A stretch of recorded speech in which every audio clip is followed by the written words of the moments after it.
जय हिंद मेरे प्यारे दोस्तों, आपका स्वागत है हमारे यूट्यूब चैनल पर।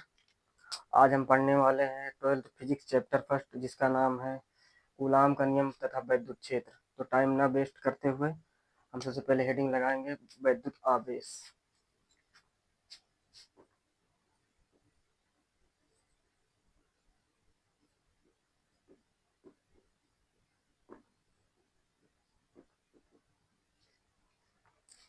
ये वैद्युत आवेश जो है ना, ये किसी चीज में कभी एक मतलब एग्जैक्टली उपस्थित नहीं होता है। इसको अधिकतर जो दो पदार्थ होते हैं, जैसे एक पदार्थ ये है, एक पदार्थ ये है, अभी ये उदासीन प्रकृति का है, ये भी उदासीन है। जब हम इनको दोनों को आपस में जैसे जब इनको आपस में हम रगड़ते हैं तो एक घर्षण उत्पन्न होता है। घर्षण के कारण जब घर्षण उत्पन्न होता है जब घर्षण उत्पन्न होता है तो इनमें इस पर एक प्रकार इस पर पॉजिटिव चार्ज आता है, इस पर निगेटिव। जब इस पर पॉजिटिव और निगेटिव चार्ज आता है तो ये दोनों एक एक दूसरे को आकर्षित करने लगते हैं। जब इनको हम मान लो यहाँ पर कोई कागज के टुकड़े हैं छोटे छोटे, इनके पास ले जाते हैं तो ये जो पदार्थ है ना, इन कागज के टुकड़ों को अपनी ओर आकर्षित करने लगता है। मतलब कि ये विद्युतमय हो जाता है। तो विद्युतमय का मतलब होता है कि वही पदार्थ जो पदार्थ एक दूसरे को आकर्षित करता है। विद्युतमय तभी होता है जब वो आकर्षित विद्युतमय एक प्रकार का आप समझिए कि आकर्षण का एक गुण है। तो ये इस कागज के टुकड़े को अपनी ओर आकर्षित करने लगता है, तो ये कहलाता है आवेश। आवेश को आवेश मूलतः दो प्रकार के होते हैं। आवेश के मूल गुण है, ये बहुत इंपॉर्टेंट है। आवेश के मूल गुण। आवेश मुख्यतः दो प्रकार के होते हैं। एक तो होता है धनावेश, एक होता है ऋणावेश।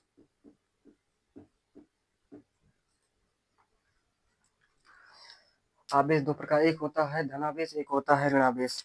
धनावेश कब उत्पन्न होता है? जब कोई पदार्थ होता है जिसमें, जैसे कोई ये पदार्थ है, इसमें ये पॉजिटिव तभी होगा जब इसमें से इलेक्ट्रॉन निकल जाएंगे। जब किसी पदार्थ से आप ये मान लीजिए, जब किसी पदार्थ से इलेक्ट्रॉन निकलते हैं तो पदार्थ तो जो पदार्थ होता है वो हो जाता है धनावेशित।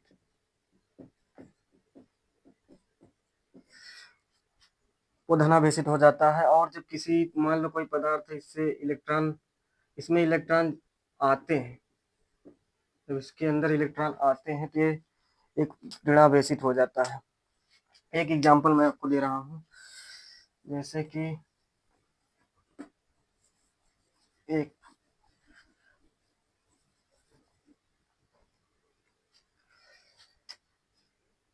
जब कांच की छड़ को एक ये मान लो एक कांच की छड़ है, ठीक है, ये कांच की छड़ है। ये क्या है? कांच की छड़।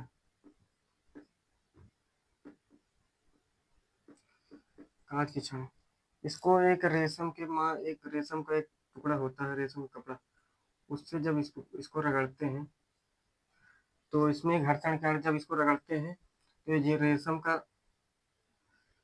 रेशम का धागा होता है, कपड़ा नहीं, एक प्रकार धागा होता है, जब इसको एक दूसरे से रगड़ते हैं तो जो कांच की छड़ होते हैं, इसके जो इलेक्ट्रॉन होते हैं कांच की छड़ पे, थोड़े जो इसके परत पर इलेक्ट्रॉन होते हैं, वो इस पे रेशम के धागे की ओर चले जाते हैं, जिससे कि रेशम का धागा ये हो जाता है ऋणावेशित और ये कांच की छड़ धनावेशित हो जाती है, क्योंकि ये इलेक्ट्रॉन का त्याग करती है। ये जो कांच की छड़ होती है इलेक्ट्रॉन का त्याग करती है, और ये जो रेशम का धागा है ना, ये इलेक्ट्रॉन को, जो इससे उत्सर्जित होंगे इलेक्ट्रॉन, ये इलेक्ट्रॉन को ग्रहण करेगी। जब ये इलेक्ट्रॉन को ग्रहण करेगी तो ये हो जाएगी ऋणावेशित, और ये इलेक्ट्रॉन का त्याग करेगा तो ये हो जाएगा धनायन बनाएगा। ठीक, ये धनायन बनाएगा। इसी प्रकार एक एग्जाम्पल और है, एक फर्स्ट एग्जाम्पल। दूसरा एग्जाम्पल है, जब एक आबनूस की छड़ को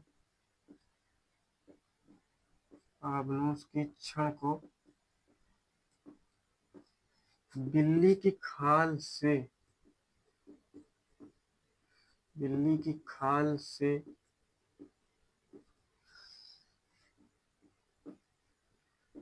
रगड़ते हैं।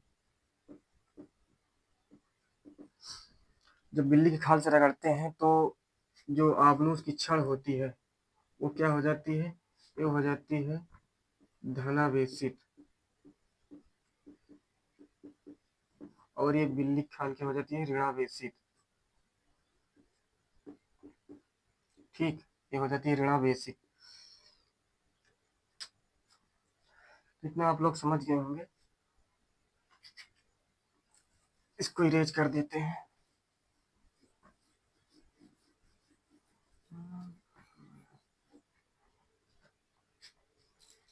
आप लोग ध्यान से पढ़िएगा, कापी पेन साथ में लेकर बैठना। इसके बाद एक हम हेडिंग लगाएंगे इलेक्ट्रॉनिक सिद्धांत, क्योंकि इलेक्ट्रॉनिक सिद्धांत के आधार पर धनावेश और ऋणावेश को कैसे प्रेजेंट किया जा सकता है, कैसे व्यक्त किया जा सकता है, एक वो इलेक्ट्रॉनिक सिद्धांत है। मैं उस हेडिंग लगाता हूँ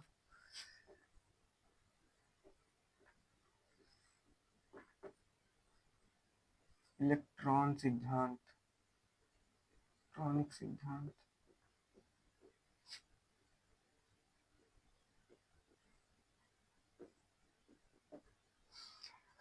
इलेक्ट्रॉनिक सिद्धांत के आधार पर ये इसका कहने का आशय ये है कि जब मान लो कोई पदार्थ है, ठीक है, ये मान लो छोटे छोटे कण है, एक पदार्थ ये है, ठीक है।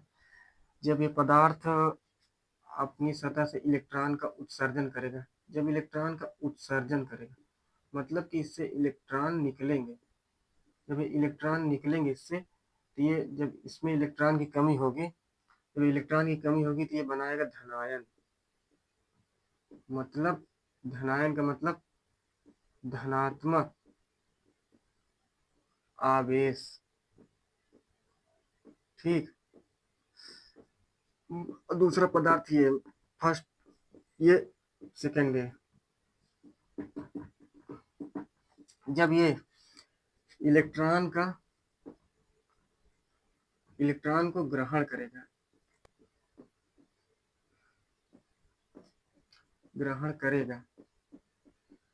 जब ये इलेक्ट्रॉन को ग्रहण करेगा तो इसके पास इलेक्ट्रॉन की मात्रा अधिक हो जाएगी। तो जहां पर इलेक्ट्रॉन की मात्रा अधिक होती है वहां क्या होता है? वहां पर ऋण आयन होता है। तो यहाँ पर ये बनाएगा ऋण आयन। ठीक है, ये बनाएगा ऋण आयन। ऋण आयन का मतलब होता है ऋणात्मक आवेश। ठीक, इसका साफ साफ कहने का आशय यह है कि जब कोई वस्तु अपने से इलेक्ट्रॉन का त्याग करके धनायन बनाती है, और जब कोई वस्तु इलेक्ट्रॉन ग्रहण करके ऋणायन बनाती है, वही ये सभी आधारभूत घटनाएं क्या कहलाती हैं? इलेक्ट्रॉनिक सिद्धांत। इसके आधार पर धनायन, धनात्मक तथा ऋणात्मक आवेश को व्यक्त किया जा सकता है। ठीक,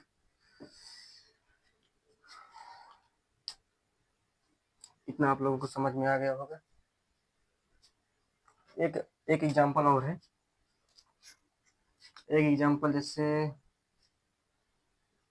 जैसे एक है पॉजिट्रॉन, ये होता है पॉजिट्रॉन।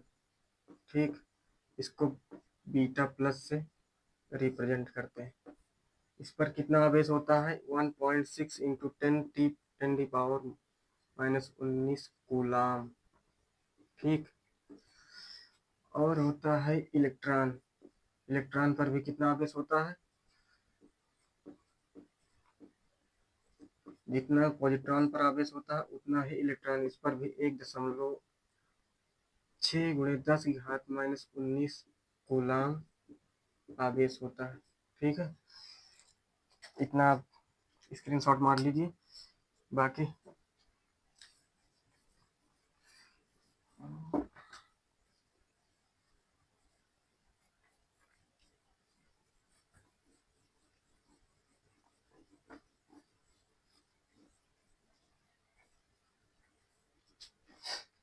अगली हेडिंग लगाए हम आवेश संरक्षण। ये सबसे इम्पोर्टेंट हेडिंग है, ये पेपर में बहुत बार पूछा गया है। आप लोग इसको वेरी इंपॉर्टेंट मानना, ठीक, मोस्ट इम्पोर्टेंट। आवेश संरक्षण,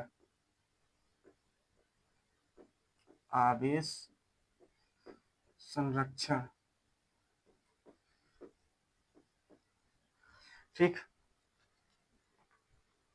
आवेश संरक्षण, आवेश संरक्षण का मतलब होता है, इसको हम दो तरीके से पढ़ेंगे। पहला तो मान लो कोई दो, ये मान लो ये पदार्थ है, ये पदार्थ पहला है, ये दूसरा है, ये फर्स्ट, ये है सेकंड, ठीक। पदार्थ, देखो अब इसमें देखो, ध्यान से देखो, ये मान लो ये पदार्थ अभी एक दूसरे से दूर खड़े, मतलब दूर स्थित है। जब इनको आपस में नहीं रगड़ा जाएगा, इस पर कितना चार्ज है, अभी इस पर चार्ज शून्य है, अभी इस पर आवेश कितना है, शून्य है, और इस पर भी आवेश कितना है, शून्य है, ठीक। इस पर भी आवेश शून्य है।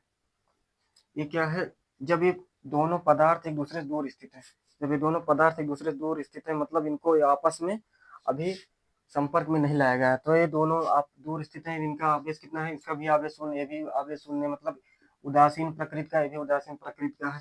ये है रगड़ने से पूर्व, रगड़ने से, रगड़ने से पूर्व, ठीक, रगड़ने से पूर्व।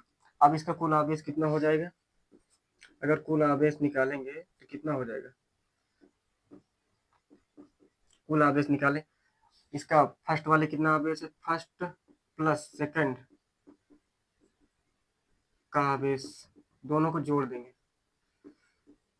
तो दोनों को जोड़ेंगे कितना आएगा, कुल आवेश कितना आएगा, शून्य प्लस शून्य, कितना आएगा, शून्य, ठीक। इसी प्रकार जब दूसरी बार रगड़ने के बाद, या फिर आप इसको कह सकते हैं संपर्क में लाने के बाद, रगड़ने के बाद जब इनको दोनों को आपस में देखो, जब इनको दोनों को आपस में ऐसे, ये फर्स्ट है, ये सेकंड, नहीं, ये सेकंड है, ठीक। अब देखो, जब इनको दोनों को आपस में रगड़ देंगे, अब जब इनको आपस में रगड़ देंगे तो इस पर देखो, जब रगड़ते हैं, जब जैसे दो चीजों को मान लो कोई ये स्केल है, इसको अगर हम या अपने कपड़े पर रगड़ेंगे या फिर अपने बाल में रगड़ेंगे, तो इस पे जो इसके अंदर इलेक्ट्रॉन, हमेशा हर एक पदार्थ में, हमारे शरीर में भी इलेक्ट्रॉन उपस्थित है, इसमें भी इलेक्ट्रॉन उपस्थित है। जब इसमें हम इसको, जब एक दूसरे से इसको रगड़ते हैं, तो इसमें जो इसके अंदर जो इलेक्ट्रॉन होते हैं, इसके अंदर जो इलेक्ट्रॉन होते हैं, इसके अंदर जो इलेक्ट्रॉन होते हैं, गतिमान हो जाते हैं। जब गतिमान हो जाते हैं तो एक कुछ आवेश, कुछ इलेक्ट्रॉन इसमें से निकल के इस पे आ जाते हैं। इस पर कौन सा चार्ज हो जाता है, निगेटिव, और इससे जब इलेक्ट्रॉन, जो इलेक्ट्रॉन देता है उस पर अधिकतर हमेशा पॉजिटिव चार्ज आता है। तो इलेक्ट्रॉन दे रहा है, इस पर आएगा पॉजिटिव, ये आएगा निगेटिव, ठीक। अब देखो, रगड़ने के बाद अब इसमें हम कुल आवेश निकालेंगे, इस पर कितना आवेश आया, इस पर माइनस क्यू, इस पर कितना, प्लस क्यू।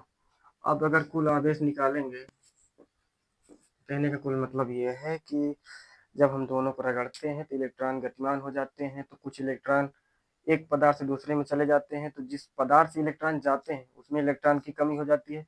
जब इलेक्ट्रॉन की कमी होती है तो वो पदार्थ हो जाता है ऋणावेशित, और जिसमें इलेक्ट्रॉन नहीं, वो हो जाता है पॉजिटिव, जो जिसमें इलेक्ट्रॉन की अधिकता होती है हो जाता है निगेटिव। तो उसी प्रकार जैसे इसमें, इसमें कुछ इलेक्ट्रॉन इसमें चले गए, और ये इलेक्ट्रॉन दे रहा है, इसमें इलेक्ट्रॉन ले रहा है, इसमें इलेक्ट्रॉन की संख्या बढ़ रही है, तो ये होगा निगेटिव और ये होगा पॉजिटिव। कुल आवेश निकालेंगे, कुल आवेश निकालेंगे, क्या हो जाएगा, इस पर कितना है, प्लस क्यू, इस पर कितना है, दोनों को जोड़ देंगे, माइनस क्यू, ठीक। अब पूरा निकालेंगे, प्लस क्यू, प्लस क्यू रहने दो लिखने के लिए, ऐसे लिख लो क्यू, और प्लस माइनस माइनस, टोटल आवेश कितना आ गया, जीरो। इसका मतलब है जब दोनों को आपस में नहीं रगड़े थे, तब भी आप हमारा आवेश कितना था, शून्य था, और जब दोनों को आपस में रगड़ दिए तब भी, मतलब कि दोनों को आपस में रगड़ने पर आवेशित के फिर भी आवेश हमारा शून्य, क्योंकि जो पदार्थ होता है, जितना पदार्थ में पॉजिटिव चार्ज होता है उतना ही निगेटिव चार्ज होता है। इसका मतलब है, इसके कहने का कुल टोटल आशय है, यहाँ पर मैं लिख रहा हूँ, दिखाई दे रहा यहाँ पर, ठीक, यहाँ पर मैं लिख रहा हूँ। इसका मतलब है, इसका आशय है कि ऊर्जा ना तो उत्पन्न की जा सकती है और ना ही नष्ट की जा सकती है। ऊर्जा ना तो, यहाँ पर ऊर्जा, ठीक है, ऊर्जा लिख ले रहे हैं। ऊर्जा ना तो उत्पन्न की जा सकती है, की जा सकती है और न ही नष्ट की जा सकती है, ठीक। सिर्फ इसको एक रूप से दूसरे रूप में बदला जा सकता है, मतलब इसको अभी ये कितने इसमें, मतलब इसमें किस रूप में संचित थी ये ऊर्जा? स्थितिज रूप में संचित थी। स्थितिज में जब इसको रगड़ा गया तो इसमें किसमें कन्वर्ट हुई? ये रगड़ा गया घर्षण, ठीक, घर्षण हुआ, उसके बाद घर्षण होने के बाद क्या हुआ? इसमें उत्पन्न हुई ऊष्मा, ठीक, ऊष्मा उत्पन्न हुई, ऊष्मा उत्पन्न हुई, जिससे हमें क्या, कौन सी ऊर्जा मिली?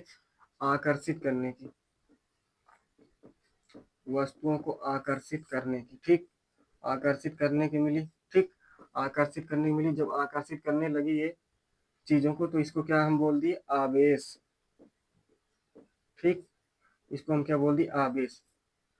तो केवल ऊर्जा एक रूप से दूसरे रूप में बदल सकती है, लेकिन ना ऊर्जा उत्पन्न की जा सकती है और ना ही नष्ट की जा सकती है, ठीक। इतना आप स्क्रीनशॉट मार लीजिए, बाकी आप इरेज करके, ठीक।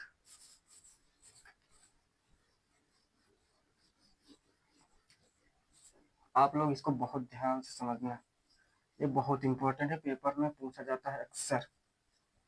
आवेश संरक्षण, इसके बाद हम लोग हेडिंग लगाएंगे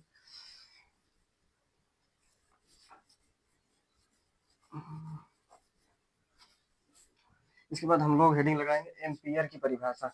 बहुत इंपॉर्टेंट ये भी है, मतलब अति लघु उत्तरीय प्रश्न में पूछ लिया जाता है 2 नंबर में। एम्पियर की परिभाषा, एम्पियर की परिभाषा, इसको मैं बहुत शॉर्ट तरीके से बताऊंगा, आपको एकदम समझ में आएगा, ठीक। एम्पियर की परिभाषा देखो,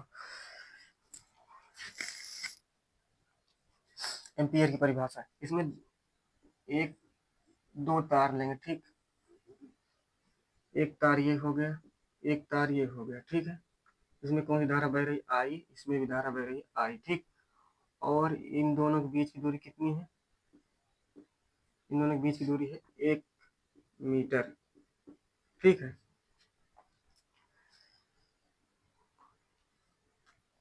तो एम्पियर की परिभाषा के अनुसार एक, ये किस माध्यम में स्थित है?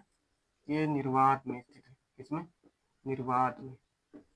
इसमें क्या कहा है एम्पियर परिभाषा के अनुसार? निर्वात में स्थित, निर्वात में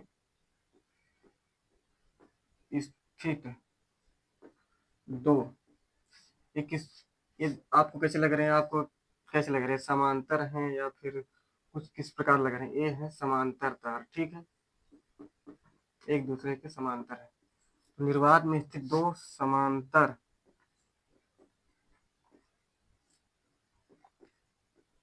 तारों जिनके बीच की दूरी कितना है? 1 मीटर है।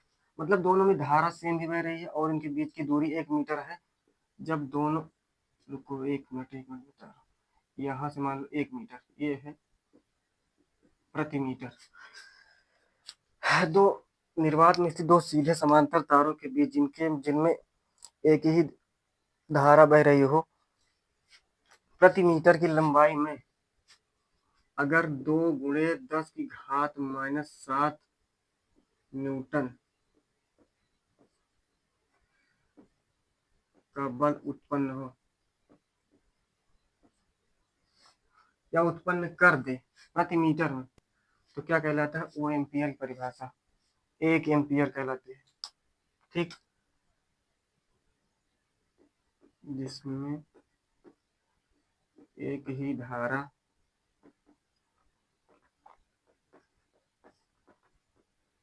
बह रही हो,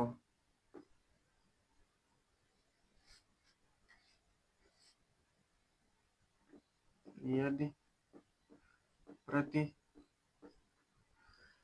मीटर तार में 2 × 10⁻⁷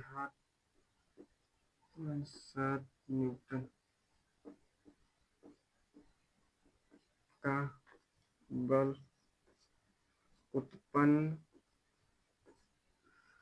कर दे तो 1 एम्पीयर कहलाती है। ठीक है, इसको नोट कर लीजिए। ये आपको आगे पढ़ा, मतलब ये अभी ये जो डायग्राम बनाया गया है ये आगे चैप्टर में है आपके। अभी आप इतना समझ लीजिए, आप इसको याद कर लीजिए बस, ये मोस्ट इम्पोर्टेंट है, मोस्ट इम्पोर्टेंट। ठीक है, ये भी पेपर में बहुत पूछा जाता है। ये पूछा जाता है एक और कूलाम की परिभाषा, एक कूलाम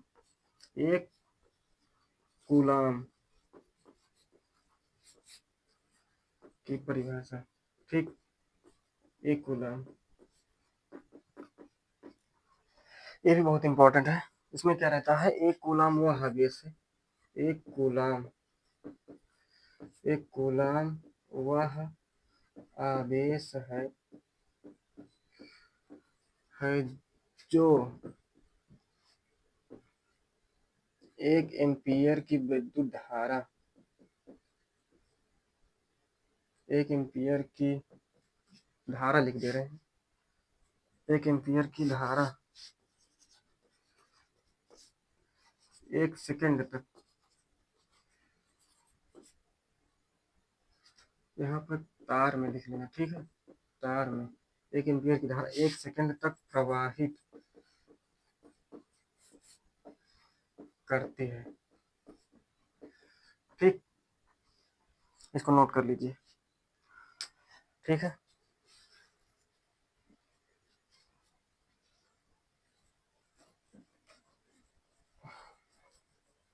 अगली हेडिंग लगाएंगे हम, आप लोग इसको लिखते चलिएगा। ठीक है, समझ में तभी आएगा, ऐसे लिख देंगे आप, देख लेंगे तो समझ नहीं आएगा। ठीक, इसको आप लिखते चलिए। ठीक है,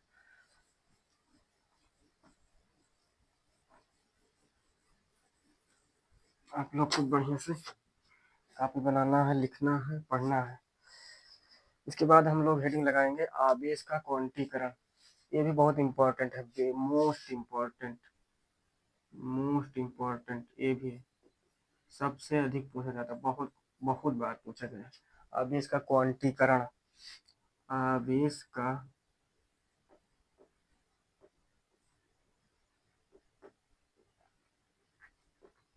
क्वांटीकरण। ठीक, क्वांटीकरण, आवेश का क्वांटीकरण, आवेश का क्वांटीकरण से मतलब है हर एक पदार्थ का, मान लो कोई पदार्थ है, ये कोई पदार्थ है। ठीक, ये कोई वस्तु है, ये कोई पदार्थ है, इसका एक अपना आवेश होता है। ठीक, आवेश, मूल, ये आवेश होता है, मूल आवेश दूसरा होता है। मूल आवेश क्या होता है, मूल आवेश का मतलब इलेक्ट्रॉन, इसमें बहुत सारे इलेक्ट्रॉन होंगे। हर एक पदार्थ में बहुत इलेक्ट्रॉन होते हैं, हमारे शरीर में भी इलेक्ट्रॉन होते हैं। तो जो इस पर आवेश उपस्थित होगा, आवेश, वो जो आवेश होता है ना, इसका आवेश जो होगा, जो इसका न्यूनतम आवेश होगा, उसके मतलब जो इसका मेन आवेश, मतलब सबसे मुख्य आवेश होगा, वो इसके न्यूनतम आवेश का पूर्ण गुणज होता है। कहने का मतलब ये है कि मूल आवेश क्या होता है, मूल आवेश होता है, लिख लीजिए मूल आवेश। ठीक, मूल आवेश होता है इलेक्ट्रॉन। ठीक, तो मतलब जो इस पर कुल टोटल आवेश है, मतलब कहने मतलब जो कुल टोटल आवेश है वो इस मूल आवेश का पूर्ण गुणज होता है, पूर्ण गुणज होता है।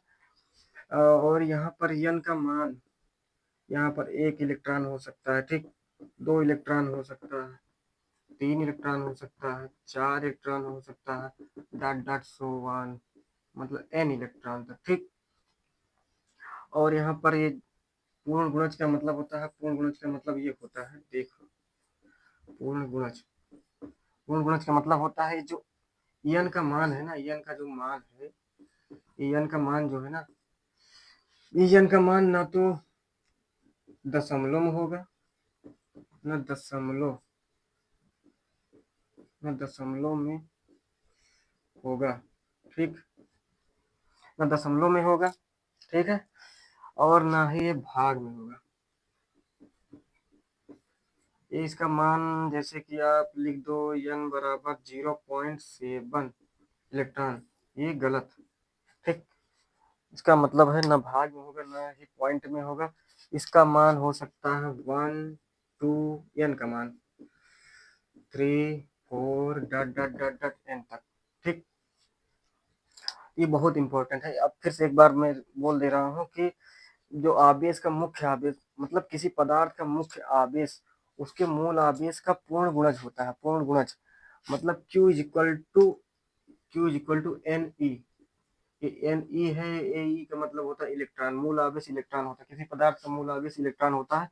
और इस पर आवेश कितना होता है, इलेक्ट्रॉन पर आवेश होता है 1.6 इंटू 10⁻⁻19 कूलाम, ठीक है, कूलाम, इसको याद रखना। मिटा दें इसको, ठीक है, मिटा दे रहे हैं।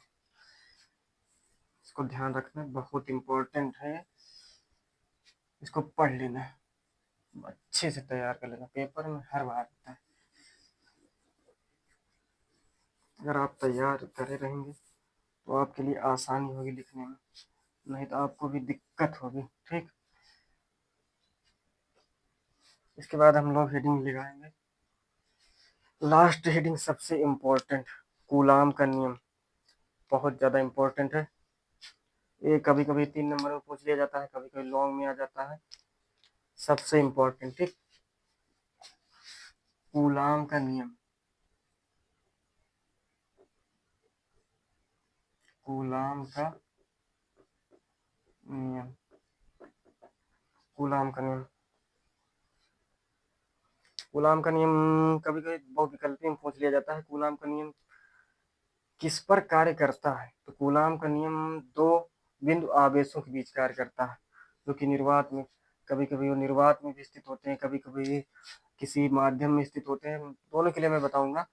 तो कूलाम का नियम क्या कहता है, दो स्थिर बिंदु आवेशों, इसको सीधा बोलेंगे दो स्थिर, ध्यान से लिखना, बहुत इंपॉर्टेंट है इसको, दो स्थिर बिंदु आवेशों के मध्य, मैं पूरा लिख रहा हूँ, ठीक है, लगने वाला आकर्षण या प्रतिकर्षण। देखो, दो आवेश है तो उसमें आकर्षण भी हो सकता है, प्रतिकर्षण भी हो सकता है। मान लो ये दो आवेश, मान के चलो, जैसे मैं, ये है पेन है, मान लो ये पॉजिटिव है निगेटिव है, तो इनमें क्या होगा, आकर्षण होगा। अगर ये भी पॉजिटिव है ये भी पॉजिटिव है, इसमें प्रतिकर्षण होगा। तो भी मतलब अगर दो आवेश हैं तो जरूरी नहीं है कि वो एक निगेटिव हो एक पॉजिटिव हो, दोनों पॉजिटिव भी हो सकते हैं। इसीलिए इसमें कहा, इसमें आप जरूर लिखना कि आकर्षण या प्रतिकर्षण, आप बहुत जरूरी है लिखना, कभी कभी पूछ लिया जाता है। आकर्षण प्रतिकर्षण बल उन आवेशों के गुणनफल, आवेशों के परिमाण, ठीक, आवेशों के नहीं, परिमाण के, आवेशों के परिमाण के, ये सब ध्यान रखना, परिमाण के गुणनफल के अनुक्रमानुपाती, अनुक्रमानुपाती तथा उनकी बीच, इसको मैं पूरा लिख रहा हूँ क्योंकि बहुत इंपॉर्टेंट, ठीक है। उनकी बीच की दूरी, उनकी बीच की दूरी के वर्ग के व्युत्क्रमानुपाती, ठीक है, व्युत्क्रमानुपाती होता है, ठीक, बहुत इंपॉर्टेंट होता है। दो स्थिर बिंदु आवेशों के मध्य, मान लो ये है, ठीक, इस पर आवेश कितना है प्लस क्यू, और एक ये है, ठीक, इस पर आवेश कितना है क्यू, और ये दोनों एक दूसरे से कितनी दूरी पर स्थित है आर, ठीक, आर दूरी पर स्थित है, आर मीटर, आर दूरी पर स्थित है, ठीक है। तो इन पर जो इनके बीच में लगने वाला बल होगा ये एफ, ठीक है, इन दोनों के मध्य में लगने वाला जो बल एफ होगा वो होगा फर्स्ट, क्या बोला गया है, दो स्थिर बिंदु आवेशों के मध्य लगने वाला आकर्षण प्रतिकर्षण बल उन आवेशों के प्लस क्यू माइनस आवेशों के परिमाण के गुणनफल के अनुप्रयोग, मतलब Q1 इंटू Q2, ठीक, इनके परिमाण के गुणनफल के अनुक्रमानुपाती, इसको मान लेंगे फर्स्ट इक्वेशन, ठीक। दूसरा क्या बोला गया, उनकी बीच की दूरी के वर्ग के व्युत्क्रमानुपाती, मतलब उनकी बीच की दूरी क्या है आर है, तो उनकी बीच की दूरी प्रोपोर्शनल 1/r² कि क्या होगा व्युत्क्रमानुपाती हो। जब इनको हम आपस में जोड़ेंगे तो एक, आप गुरुत्वाकर्षण का नियम पढ़े, उसमें भी जब दो बिंदु, मतलब उसमें भी दो पिंडों के बीच लगने वाला गुरुत्वाकर्षण बल उन पिंडों के द्रव्यमान के अनुक्रमानुपाती तथा उनके बीच की दूरी के व्युत्क्रमानुपाती होता, उसमें भी एक नियतांक लाया गया था जिसको कहते थे गुरुत्वाकर्षण नियतांक। अब देखो इसमें भी एक नियतांक आएगा, अगर एक प्रोपोर्शनलिटी का चिन्ह हटाना है, प्रोपोर्शनल का चिन्ह हटाना है, अनुक्रमानुपाती चिन्ह हटाना है, तो एक नियतांक लाएंगे तो हो जाएगा यह बराबर के इंटू Q1 Q2 अपान R², ठीक, ये हो जाएगा, ये हो जाएगा। अब यहाँ पर जो एफ है ना, यहाँ पर मैं लिख दे रहा हूँ, नीचे दिखाई नहीं देगा, यहाँ पर मैं लिख दे रहा हूँ, ठीक, यहाँ पर जो एफ है, एफ एक, नहीं, यहाँ पर जो के है, के एक नियतांक है, ठीक है, के एक नियतांक है। और के का जो मान होता है, के का मान होता है 1/4πε0, ठीक, ये आंकिक मान नहीं है, इसको के बराबर इतना लिखा जाता है, आंकिक मान होता है इसका के का, या फिर के बराबर, या फिर लिख सकते हैं 1/4πε0 बराबर कितना होता है, इसका मान होता है 9 × 10⁹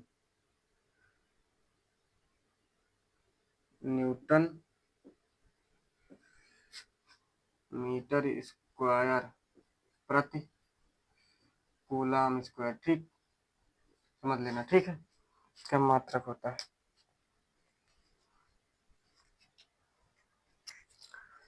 अभी इतना लिख लीजिए, उसके बाद 2 पॉइंट और बचे हैं, स्क्रीनशॉट मार लीजिए, ठीक।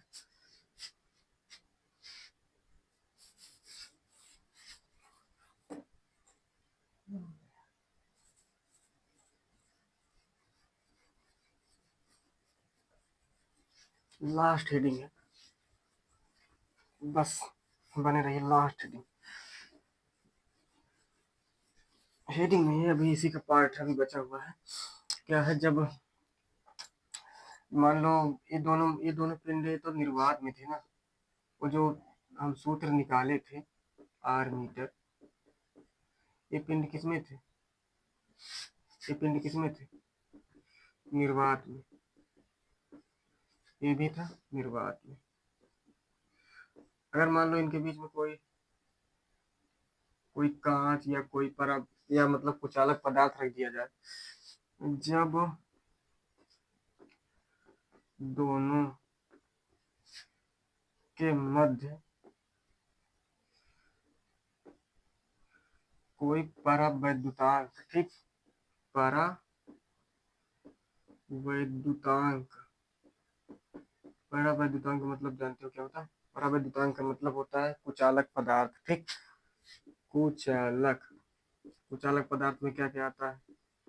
कुचालक पदार्थ में आता है जैसे कांच हुआ, कोई कपड़ा हुआ, कुछ भी हो गया, ठीक है। जिस कुचालक पदार्थ मतलब जिसमें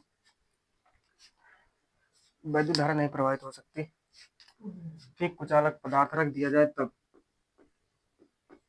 रख दिया जाए तब, जब इसमें इन दोनों के बीच में कोई कुचालक पदार्थ है, इसको बोल देंगे पारा, वहां नहीं लिखे, यहाँ ये है परावैद्युतांक, ठीक। तब बल का मान कितना हो जाएगा? तब बल हो जाएगा या proportional 1/4 pi epsilon not into, इसको हटाओ, ऐसे लिख दे रहे हैं, इंटू के Q1 Q2 अपान में आर स्क्वायर, ठीक, ये हो जाएगा। और के का, ये जो के का मान होता है परावैद्युतों के लिए, के का मान परावैद्युतों, गलत, परावैद्युतों के लिए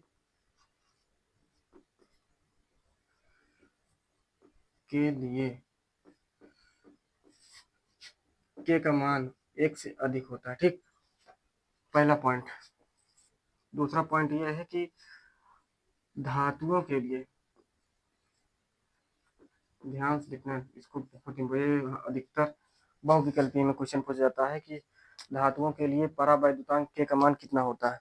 तो धातुओं के लिए परावैद्युतांक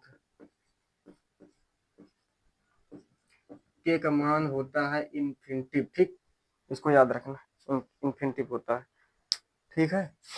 और एक इसको लिख लिए, इसको लिख लीजिए, लास्ट हेडिंग लगा रहे हैं, एप्सिलॉन नॉट का आंशिक मान, ठीक, ये भी इम्पोर्टेंट है, बहुत पूछा जाता है। एक कूलाम का, इस चैप्टर में आप लोगों को जो जो पढ़ा चुके हैं, सबसे पहले वैद्युत आवेश बहुत इंपॉर्टेंट है, आवेश का क्वांटीकरण इंपॉर्टेंट है, आवेश का संरक्षण इंपॉर्टेंट है, कूलाम का नियम इंपॉर्टेंट है, आवेश का क्वांटीकरण तो आपको बता ही चुके हैं, और क्या बचा, एम्पियर की परिभाषा बहुत इंपॉर्टेंट है। तो अब क्या हेडिंग लगाए, एप्सिलॉन नॉट का आंशिक मान, ठीक है, का आंशिक मान,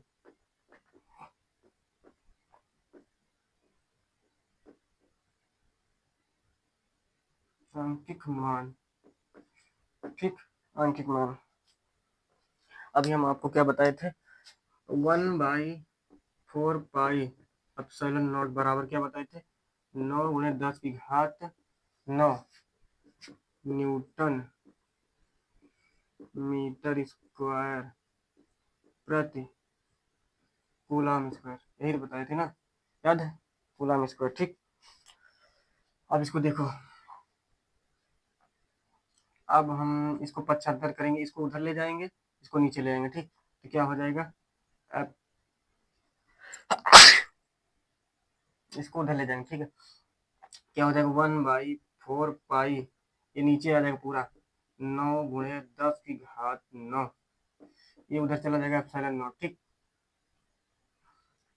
अब देखो पाई का मान कितना होता है, पाई का मान तो आप लोगों को पता ही होगा, पाई का मान होता है, एग्जैक्ट मान नहीं है लेकिन मतलब यूज करने के लिए इतना होता है, पाई बराबर 3.4। तो यहाँ पर इसको इस तरह लिख सकते हैं ना, इसे उधर उधर लिखा, इसको इधर लिख ले रहे हैं, एप्सिलॉन 0 बराबर 1/4 इंटू पाई का मान रखेंगे 3.14 गुणे 9 × 10⁻9, ठीक।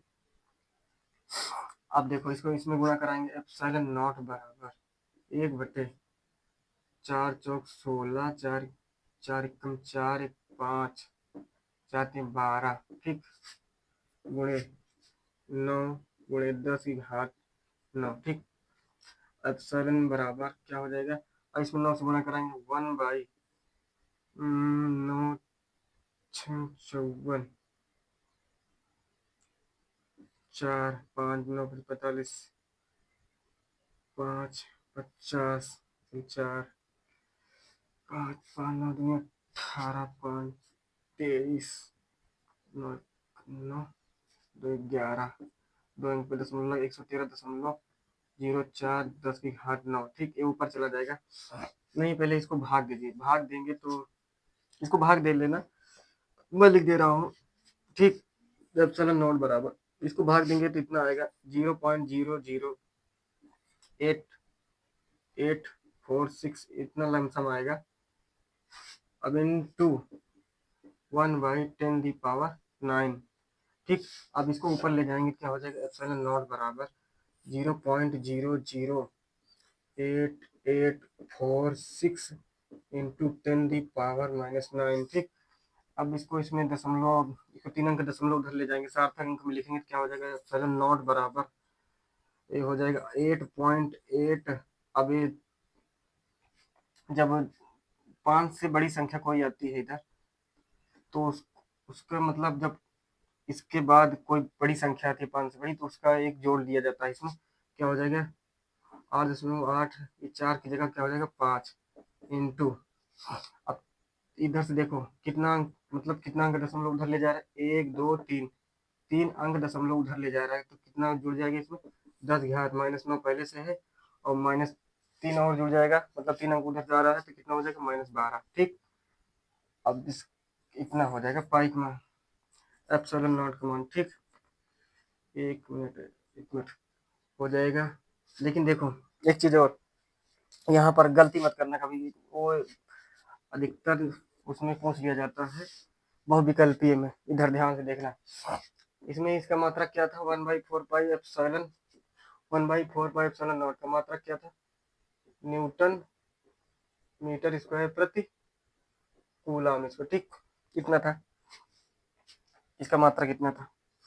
लेकिन अगर आपसे पूछ लिया एप्सिलॉन नॉट का मान, इसका मात्रक पूछ लिया जाए, ठीक, अगर इसका मात्रक पूछ लिया जाए, देखो इसमें क्या था, इस एप्सिलॉन नॉट नीचे है, अगर इस ये ऊपर जाएगा तो ये सभी बदल नहीं जाएंगे, मतलब कि इसको जब पलटेंगे तो ये सब नीचे आ जाएंगे, इसका मतलब हो जाएगा इसका उल्टा, क्या हो जाएगा, कूलम स्क्वायर प्रति न्यूटन मीटर स्क्वायर। ठीक, इसका मात्रक तो इसका आ जाएगा कूलम स्क्वायर प्रति न्यूटन मीटर स्क्वायर। ठीक, कितना आ जाएगा, इतना नोट कर लीजिए। ठीक है, इतना, और यहाँ पर लिख दे रहे हैं। ठीक है, इधर इसकी बीमा 1/4 पाई एप्सिलॉन नॉट की बीमा, इसकी बीमा क्या होती है, क्या होती है बीमा, होती है mLT की पावर -4 इंटू -2 mL³। ठीक, इतनी होती है। एप्सिलॉन नॉट की बीमा क्या होती है, अब इसी का उल्टा देखो, इसको उल्टा करेंगे तो ये जो माइनस वाला है पॉजिटिव, मतलब जो माइनस वाला है प्लस हो जाएगा, जो प्लस है माइनस हो जाएगा, तो क्या हो जाएगा। अब देखो ये नीचे है तो इसका, इसमें मतलब कंफ्यूज मत होना, इसमें क्या रहता है देखो, इसमें देखो ये एप्सिलॉन नॉट क्या है, इसमें नीचे है, तो यहाँ पर क्या है, इसमें पॉजिटिव है निगेटिव है, ये निगेटिव, तो ऊपर जाएगा तो ये क्या हो जाएगा, दोनों पलट जाएंगे, तो क्या हो जाएगा यहाँ पर हो जाएगा m-1 L-3 T प्लस हो जाएगा, ए पॉजिटिव हो जाएगा। ठीक, ये इसका है बीमा, क्या है, बीमा। ठीक, याद रखना, इतना हो गया ना, याद रखना। ठीक है, समझ में, मिटा दे रहे हैं। ठीक,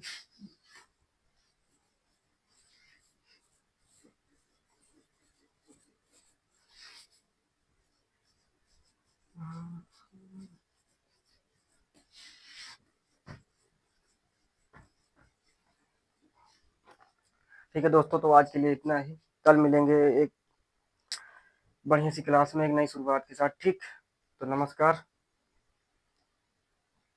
जय हिंद।